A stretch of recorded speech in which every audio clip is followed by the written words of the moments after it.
Hello Ganar, welcome back balik lagi sama gue Vero di segmen berita Arsenal sepekan ini apa aja ya yang gue ditemani minuman ini santai ini nggak di endorse karena channel juga masih kecil sayangnya. Yang dimana mulai ada berita yang cukup menyedihkan ya seperti adanya apa namanya Gabjes dan Partey yang jadi pasien BPJS lagi sampai akhirnya ada satu pemain Aston Villa yang diincar selain yang kemarin tuh si Oli Watkins, sekarang ada satu lagi gitu. Aston Villa shop sekarang. Oke, langsung kita bahas ya. Ya, mulai dari berita yang menyedihkan dulu ya. Yang pertama ya kami sayangnya mungkin kalian berpikir pasti jawabannya ya karena kalian belum subscribe. Ya, emang bener sih kalian belum subscribe. Itu makanya itu satu berita sedih yang pertama ya. Ini kalian belum subscribe. Ya, berita sedih yang kedua yakni canda guys, canda. Berita sedih yang kedua yakni mulai dari ini lah, mulai dari kritik Gary Neville ke pilihannya Arteta yang selalu memainkan David Raya. Kan David Raya itu dimainkan kan sebenarnya bukan salahnya dia ya. Performanya mungkin ya, tapi dalam artian dia main sebagai starting lineup itu bukan salahnya dia, tapi lebih ke Arteta lah ya. Kan banyak mengkritik kok David Raya mungkin dari segi build up dia membantu, tapi dari segi penyelamatan tidak terlalu berkembangnya. Gue setuju, yes, dan memang dari dulu we should expect emang ini memang sekelas, dalam artian sekelas tapi bukan berarti sekelas yang top bagus yang bisa dibilang kayak versi lebih bagus dari Ramsdale, bukan. Dia sekelas dalam artian dia memiliki hal yang Ramsdale tidak punya, tapi dia juga nggak punya hal yang Ramsdale punya gitu.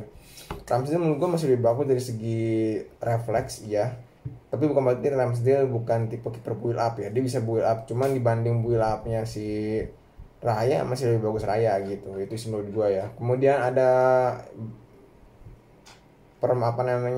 tentang kritik terhadap dan pujian sekaligus kritik terhadap performanya Odegaard dan kritik terhadap performanya Odegaard dan mulai bercahayanya performanya Tomiyasu gitu. Iya sih, gue juga menyadari, juga ngeliat kok Odegaard seperti kelihatan kurang terlibat sekarang dalam tim gitu. Mungkin di City kita masih punya alasan gitu ya, karena dia mungkin dijegal City lah apalah gitu kan. Iya sih dijegal Chelsea lah yang mainnya kayak gerasa gusu. Tapi kemarin di Sevilla yang ternyata nggak terlalu main gerasa gusu, dia nggak bisa berbuat banyak. Berarti emang dia lagi anu, dan syukurnya semalam Arteta memakir, karena itu suatu hal yang paling gue senang.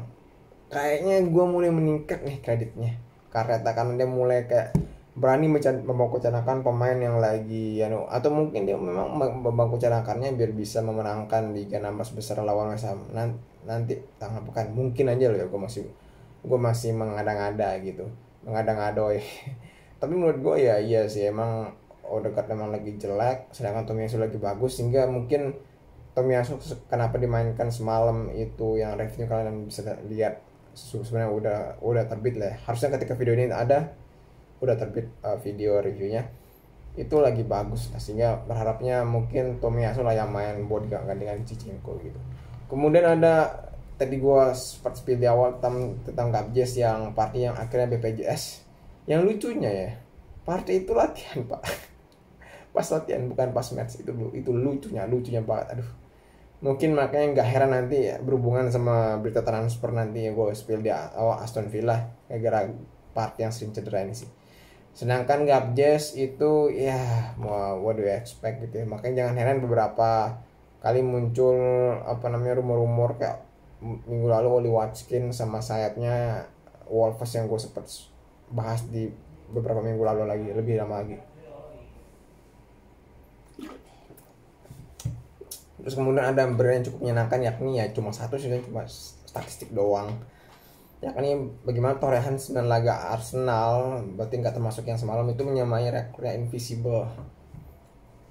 Belum terkalahkan, iya sih belum terkalahkan, emang belum terkalahkan ya, tapi kayak musim lalu juga belum terkalahkan sampai akhirnya pada main dan kalah di Balap City anjing. Sudahlah.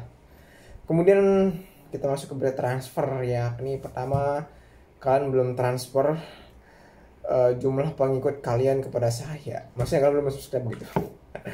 Oke, lucu emang.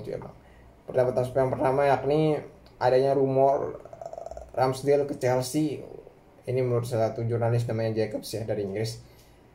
Ya menurut gue wajar banget ya, dulu juga pas Ramsdale datang gitu juga kenceng sekali rumornya, si siapa namanya itu, si ya Tuhan Sopus jadinya itu, si kiper Jerman itu. Nah itulah kiper Jerman eranya Wenger sama Emery, tapi akhirnya pun bener dia keluar. Cuman ketika itu Arsenal cuma ngincar kiper kiper kelinci katanya.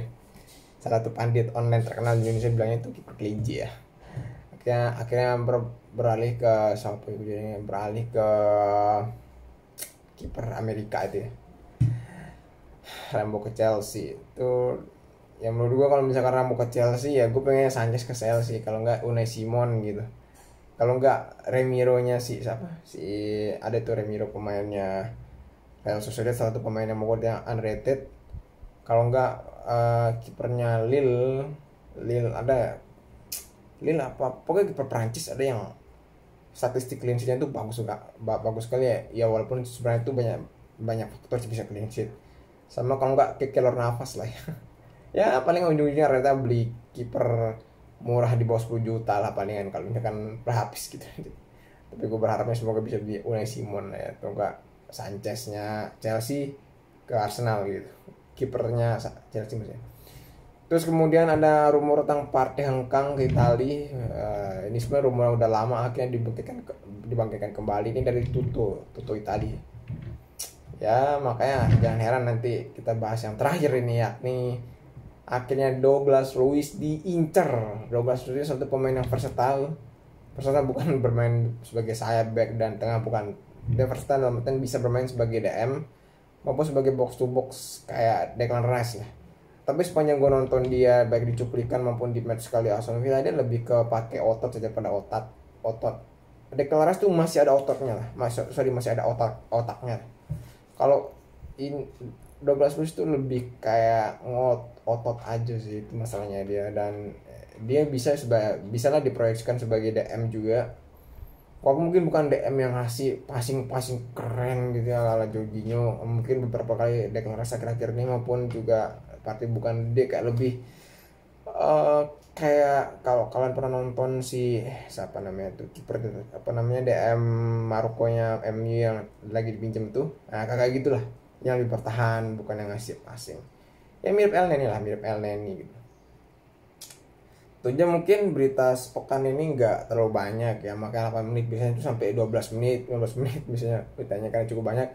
Oke, see you in the next video guys.